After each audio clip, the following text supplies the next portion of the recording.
আসসালামু আলাইকুম, কি অবস্থা, কেমন আছেন? আজকে একটা গিজার ফিটিং করার জন্য আসছি এক সৌদির বাসার মধ্যে।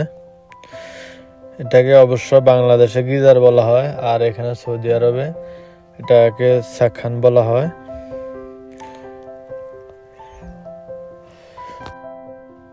আপনি চাইলেও খুব সহজে সাখানগুলো একবার দুবার কাজটা দেখলে, একবার দুবার দেখলে অবশ্য আপনিও চাইলে নিজে লাগাইতে পারবেন। এই জিনিসটা খুবই সহজ কাজ,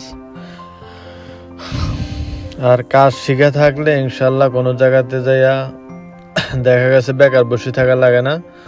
অবশ্য